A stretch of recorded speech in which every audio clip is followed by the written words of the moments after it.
ઉંમરના આ પડાવમાં આપણે આપણું ધ્યાન રાખવું, આપણે આપણું જોવાનું, આપણે આપણું શરીરથી માંડી અને ઘરનું પણ ધ્યાન રાખવું.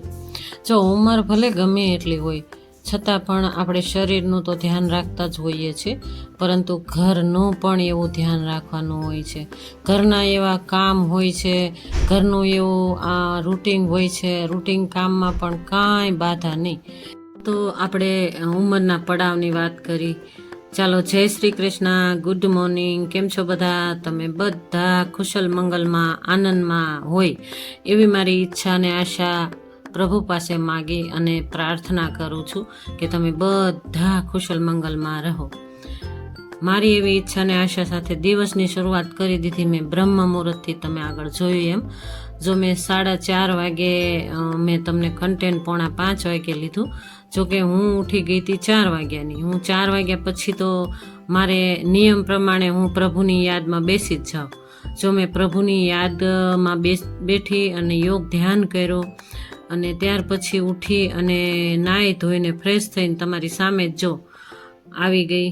અને આ મારું ઘર, આ મારું રૂટિન, આ મારા ઘરમાં આ મારું રોજિંદું કે હું ઉઠીને આ રીતે મારું કાર્ય કરતી છું. અને ઉઠીને પ્રભુની યાદ, એટલું શાંત વાતાવરણ, પોઝિટિવ વાતાવરણ હોય ને તો ઊંઘય ન આવે. આપણી ઊંઘય ઉડી જાય. પ્રભુની યાદમાં બેસીએ ને તો આપણી ઊંઘય ઉડી જાય. ત્યાર પછી મારું રૂટિન ચાલુ થઈ ગયું. જો ત્યાર પછી મારે અત્યારે લગભગ વાગી ગયા હતા 5:30 જેવું, 5:30 કે 5:45 થવા લાગ્યા હતા.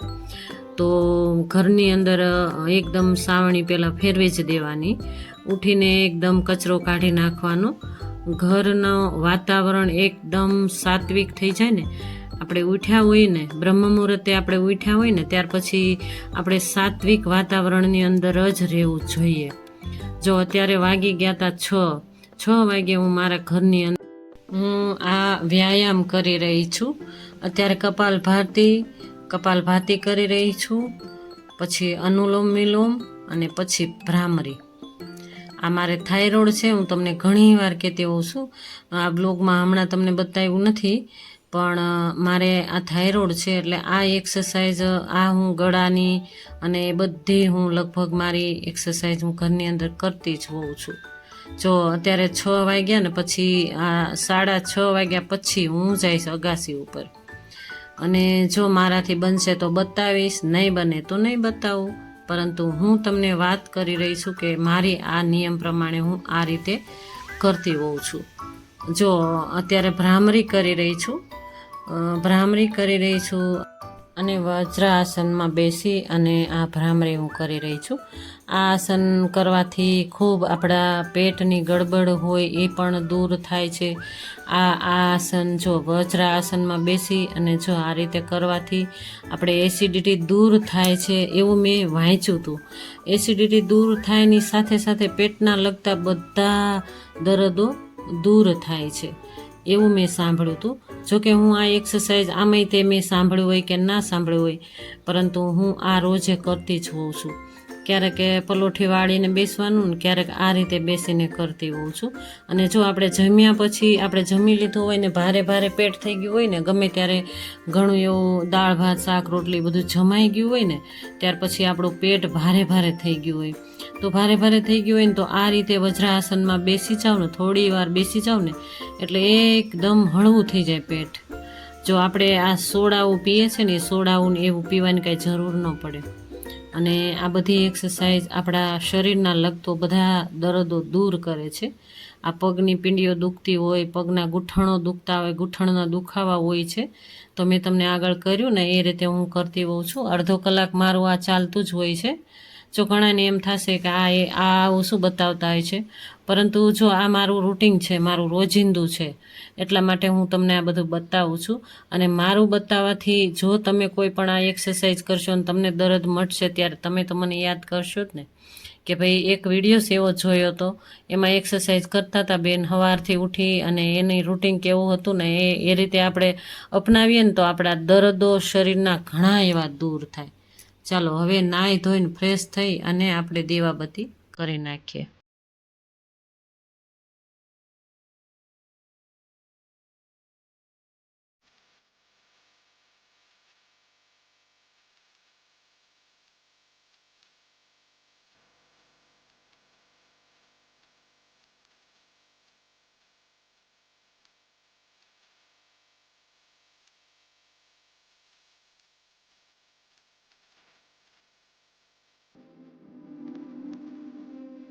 ચાલો સરસ મજાના માતાજીને દેવાબત્તી કરી નાખ્યા અને ઠાકોરજીની સેવા પણ કરી નાખી.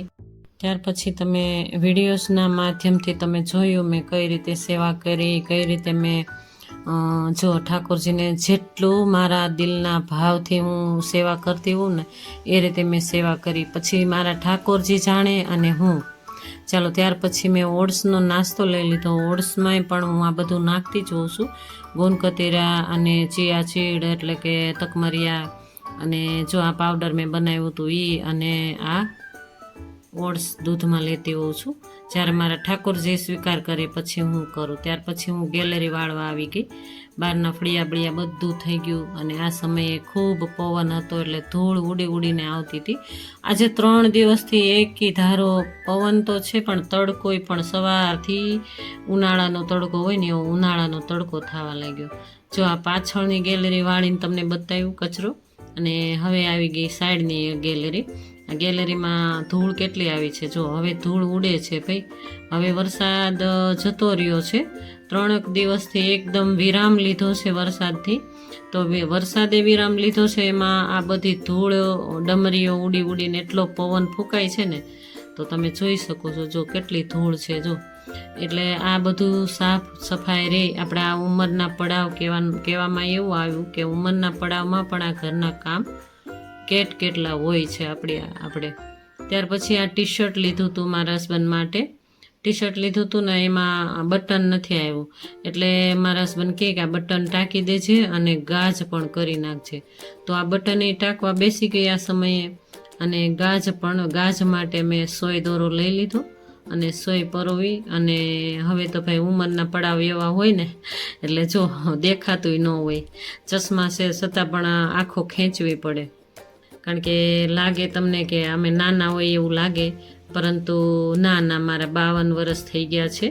ઉંમરની મારે અસર થોડી થવા લાગી છે, કારણ કે ભાઈ વયો ગયો ત્યાર પછી માનસિક સ્થિતિ સારી ન હોય, એટલે થોડી ઘણી એમ કે વિડીયોઝના માધ્યમથી હું જો આ મારી આમ ટાઈમ મારો જતો રહે છે, ખબર નથી રહેતી. એટલે શાંતિ રહે છે એમ, આપણે માઇન્ડને થોડીક શાંતિ રહે એમ, આમાં બીજી રહીએ ને આપણે. એટલે તો હમણાં તો મારા દીકરાને વધુ યાદ કરું છું ને, બરાબર ને. વિડીયોઝમાં ઘણી વાર હું દીકરાને યાદ એકાધી વાર તો કરતી જઈશ, કારણ કે હું માં રહી ને એટલે માને તો દર્દની ખબર જ હોય કે કેવા દર્દ માના દિલમાં થતા હોય છે, બરાબર ને.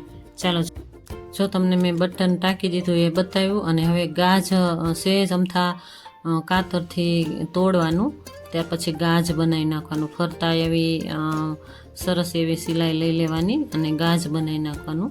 તો આ તૈયાર ટી શર્ટ બહુ સરસ હતું ને એટલે મેં લઈ લીધું આ ટી શર્ટ મારા હસબન્ડ માટે. તો એને બટન એક જોઈએ છે, તો મેં કીધું નવરી છું તો ચાલો કરી દઈએ, બરાબર ને. ચાલો ત્યારે મારો આજનો દિવસ આવો નાનો એવો બ્લોગ છે. આજનો દિવસ આવો રહ્યો તો મને તો એવું લાગે છે કે ઘણું સારું લાગશે તમને ગમશે જ. જો ન ગમે તો પણ કાંઈ વાંધો નહીં, તો પણ જય શ્રી કૃષ્ણ લખજો, અને ગમે તો પણ જય શ્રી કૃષ્ણ લખજો કમેન્ટમાં, અને લાઈક કરજો, શેર કરજો, સબસ્ક્રાઈબ કરજો. ચાલો નવા હોય જે કોઈ મારા યુટ્યુબ ફેમિલીમાંથી નવા કોઈ હોય તો એક સબસ્ક્રાઈબ કરીને જ જાયજો. અને આ મારું રૂટિન છે આવું. ઉંમરના પડાવની તમને આખા વિડીયોઝમાં વાત કરી દીધી. અને જો આપણે આપણા માટે ટાઈમ કાઢવો જોઈએ, સવાર વહેલા ઉઠીને પ્રભુને યાદ કરવાના, ત્યાર પછી 1 કલાક આપણા શરીર માટે ટાઈમ કાઢવાનો, આપણી હેલ્થ માટે, આપણી હેલ્થનું પણ ધ્યાન રાખવાનું. આ ઉંમરના પડાવમાં પણ આપણે આ ધ્યાન રાખવું જરૂરી હોય છે, હું એવું માનું છું એમ. જો પછી તમારી ઈચ્છાની વાત છે, તમે કઈ રીતે રહેતા હોય ઘરમાં, કારણ કે ઘણી એવી બીમારીઓ ઘર કરી જાય છે, ઘણી એવી બીમારીઓ એમ. જો પગના દુખાવા, પગના હાંધાના દુખાવા, ગોઠણના દુખાવા, પીંડીઓના દુખાવા, કમરના દુખાવા, એ બધું થતું હોય છે.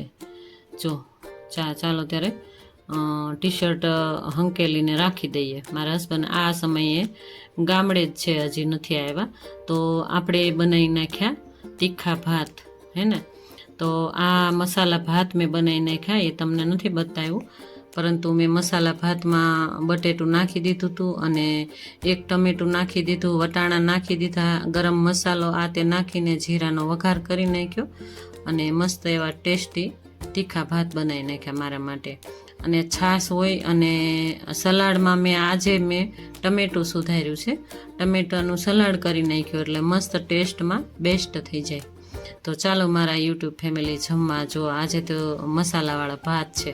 જો એ મેં તમને નથી બતાવ્યું, પરંતુ હું તમને રેસીપી જ મેં કહી દીધી કે જીરાનો વઘાર કરીને ટમેટાને બટેટાને વટાણાને લીમડોને એક મરચું નાખી દીધું હતું અને ભાત નાખીને મસાલો કરી નાખ્યો હતો અને છાશ સાથે બહુ મસ્ત ટેસ્ટી લાગશે. મસ્ત મસાલા ભાત અને અથાણું તો મેં આગળ 2-3 દિવસ પહેલાં જ બનાવ્યું હતું, તમને બતાવ્યું હતું. એ પણ બહુ મસ્ત થયું છે.